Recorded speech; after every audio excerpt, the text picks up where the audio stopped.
नमस्कार साथियों, एक बार आप सभी लोगों का फिर से स्वागत है आपके अपने एचबीएम स्टडी चैनल में।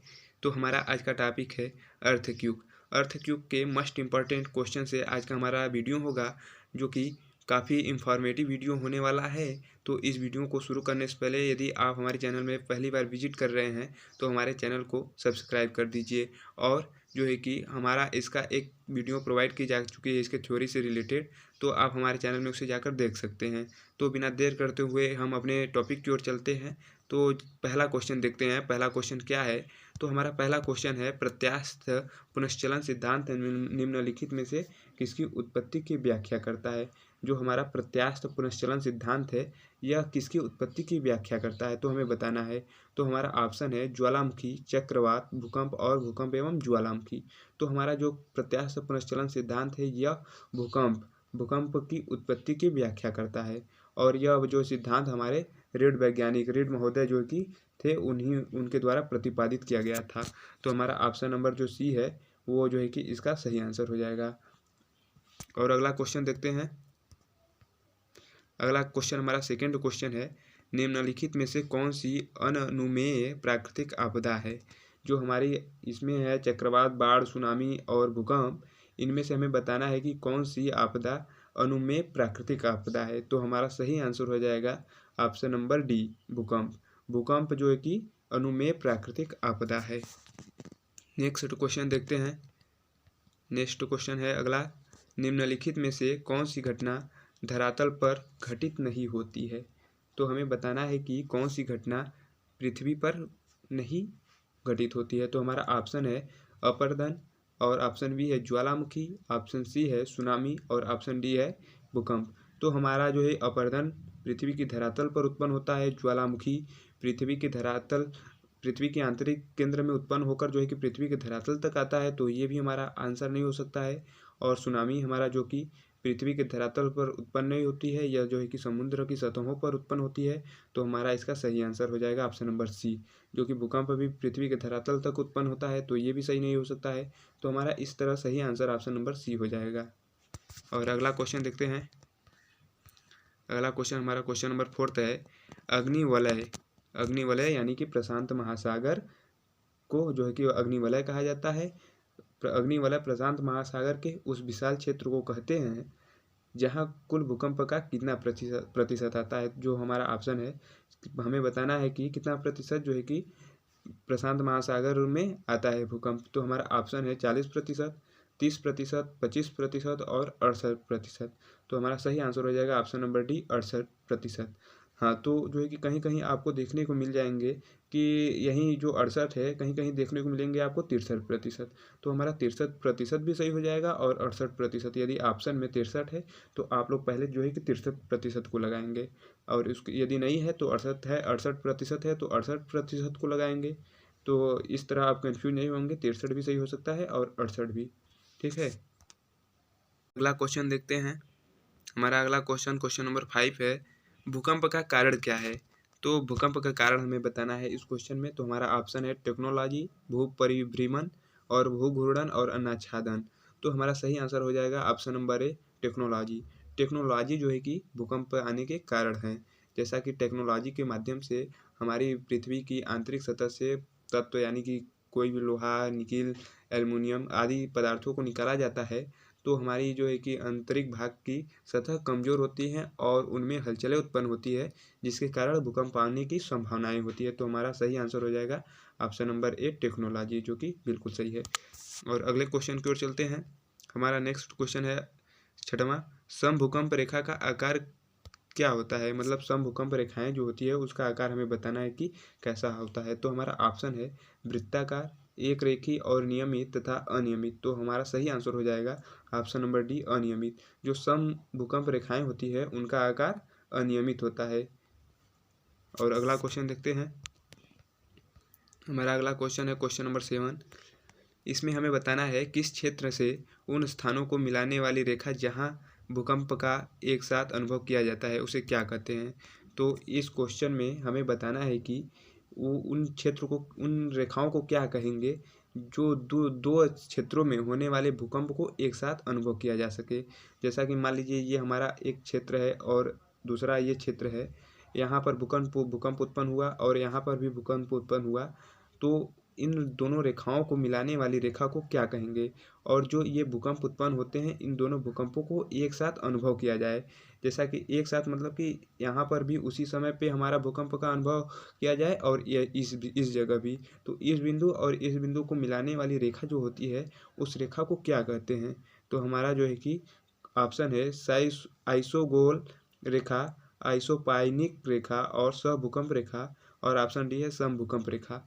तो हमारा सही आंसर हो जाएगा ऑप्शन नंबर सी, सहभूकंप रेखाएं।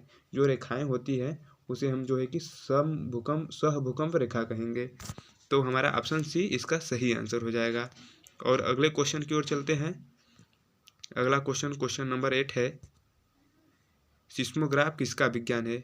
सिस्मोग्राफ किसका विज्ञान है। तो हमने आपको इसके थ्योरी वाली क्लास में बताया कि सिस्मोग्राफ जो है कि भूकंप का मापन होता है, यानी कि भूकंप को मापने की पद्धति को सिस्मोग्राफ के अंतर्गत लिया जाता है। तो हमारा इसका सही आंसर हो जाएगा ऑप्शन नंबर सी, भूकंप, जो कि बिल्कुल सही आंसर है। और अगले क्वेश्चन की ओर चलते हैं। हमारा अगला क्वेश्चन है क्वेश्चन नंबर 9। हमारा क्वेश्चन नंबर 9 है, सिस्मोग्राफ किसे मापने के लिए काम में लिया जाता है। जो हमने पहले पीछे देखा कि सिस्मोग्राफ किसका विज्ञान है, और इस क्वेश्चन में हम लोग पढ़ रहे हैं कि सिस्मोग्राफ किसके मापने के लिए काम में लिया जाता है। तो दोनों क्वेश्चन एक दूसरे से रिलेटेड हैं। तो इसका सही आंसर हो जाएगा ऑप्शन नंबर बी, भूकंपी तरंगों को। भूकंपी तरंगों को मापने के लिए सिस्मोग्राफ का प्रयोग किया जाता है, जो कि इसका ऑप्शन नंबर बी बिल्कुल ही सही आंसर हो जाएगा। तो अगले क्वेश्चन की ओर चलते हैं। अगला क्वेश्चन हमारा 10वां क्वेश्चन है, रिक्टर स्केल का प्रयोग किसके मापने के लिए प्रयोग किया जाता है। जो रिक्टर स्केल होता है वो किसके मापने के लिए प्रयोग किया जाता है। तो हमारा ऑप्शन है वायु का वेग, और ऑप्शन बी है तरल का घनत्व, ऑप्शन सी है वायु की आर्द्रता, और ऑप्शन डी है भूकंप की तीव्रता। तो हम लोग जानते हैं कि रिक्टर स्केल के प्रयोग के द्वारा जो कि भूकंप की तीव्रता का मापन किया जाता है, जो कि इसका ऑप्शन नंबर डी बिल्कुल ही सही आंसर हो जाएगा। तो रिक्टर स्केल के बारे में हम लोग जैसा कि पढ़े थे कि रिक्टर स्केल में 0 से लेकर 9 तक अंक अंकित होते हैं, और ये जो कि 0 से स्टार्ट होता है और 9 पे जाकर ख़त्म होता है। ये जो अंक होते हैं ये भूकंप के तीव्रता को प्रदर्शित करते हैं। तो रिक्टर स्केल के द्वारा भूकंप की तीव्रता का मापन किया जाता है। तो इसका सही आंसर ऑप्शन नंबर डी, जो कि हमारा सही होगा। और अगले क्वेश्चन की ओर चलते हैं।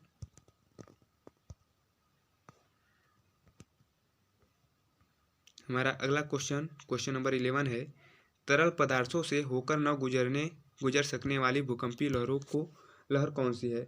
यानी कि तरल माध्यम से होकर न गुजर सकने वाली भूकंपीय लहर कौन सी है। तो ऐसी कौन सी भूकंपीय तरंग है जो कि तरल माध्यम में प्रवेश नहीं करती है, और जो कि तरल माध्यम में वह अवशोषित हो जाती है। हमें उस भूकंपीय तरंगों को बताना है।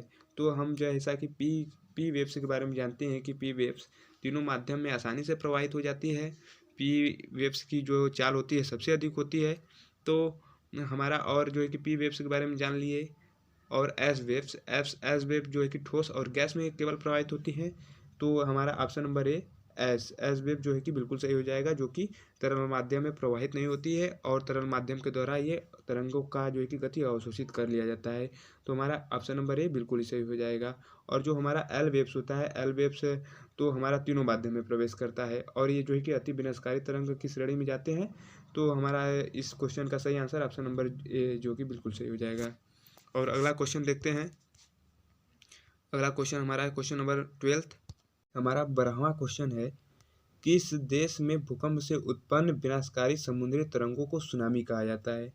तो किस देश में भूकंप से जो उत्पन्न विनाशकारी समुद्री तरंग होती है उसे सुनामी कहा जाता है। तो हमारा ऑप्शन है न्यूजीलैंड, जापान, मैक्सिको और ब्रिटेन। तो हमारा ऑप्शन बी जो है उसका सही आंसर हो जाएगा जापान। जापान में भूकंप से उत्पन्न विनाशकारी समुद्री तरंगों को सुनामी कहते हैं। जैसा कि आप लोग जानते होंगे कि जापान में अत्यधिक भूकंप आते हैं। दिन में 2-2, 3-3 बार एक साथ भूकंप आ जाते हैं। तो वहाँ पे साधारण बात है। तो वहाँ पे जो भूकंप आती है वो भूकंप विनाशकारी समुद्री तरंगों को सुनामी कहते हैं। और अगले क्वेश्चन की ओर चलते हैं। हमारा अगला क्वेश्चन है क्वेश्चन नंबर 13वां, सुनामी शब्द किस भाषा का है। तो हमारा ऑप्शन है जापानी, चीनी, जर्मन और पुर्तगाली। तो हमारा जो सुनामी शब्द है ये हमारा जर्मन भाषा का शब्द है। तो हमारा ऑप्शन नंबर जो सी है वो बिल्कुल सही हो जाएगा। और अगले क्वेश्चन की ओर चलते हैं। हमारा अगला क्वेश्चन है क्वेश्चन नंबर 14। क्वेश्चन नंबर 14वां है, सुनामी का मुख्य कारण निम्नलिखित में से कौन सा है? जो सुनामी आता है उसका क्या कारण है? सुनामी तो समुद्रों में आता है, तो उसका कारण हमें बताना है कि क्या कारण है कि सुनामी आती है। तो हमारा ऑप्शन है ज्वालामुखी, चक्रवात और प्रतिचक्रवात, और ऑप्शन डी है भूकंप। तो हमारा सही आंसर हो जाएगा ऑप्शन नंबर डी, भूकंप। भूकंप के कारण जो है हमारे सुनामी आते हैं। और हमारा अगला क्वेश्चन है क्वेश्चन नंबर 15वां। क्वेश्चन नंबर 15वां पूछ रहा है, अंत महासागरीय भूकंप द्वारा उत्पन्न समुद्री लहरों को क्या कहते हैं? जो अंत सागरीय भूकंप होती हैं उनके द्वारा उत्पन्न समुद्री लहरों को क्या कहते हैं? तो हमारा ऑप्शन है केम, स्केल, सुनामी और सर्क। तो हमारा सही आंसर हो जाएगा option number C, tsunami. Tsunami जो है कि कहा जाता है सागरीय भूकंप द्वारा उत्पन्न समुद्री लहरों को।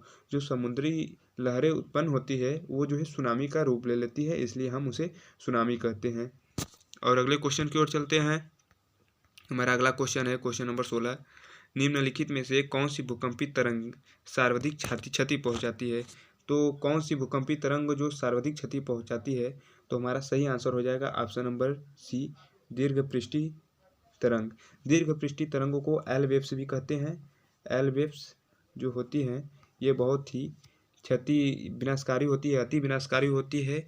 इसको जो है कि हम सरफेस वेव्स भी कहते हैं। ये दीर्घ आवृत्ति वाली भूकंपी तरंगे होती है। जो ये इसकी चाल होती है ये 4 किलोमीटर प्रति सेकेंड के औसत चाल से चलती है।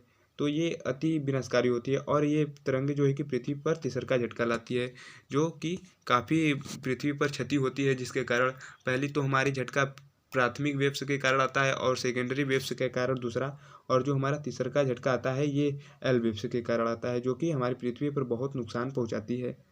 तो हमारा इसका सही आंसर हो जाएगा ऑप्शन नंबर सी, दीर्घपृष्ठीय। और अगले क्वेश्चन की ओर चलते हैं।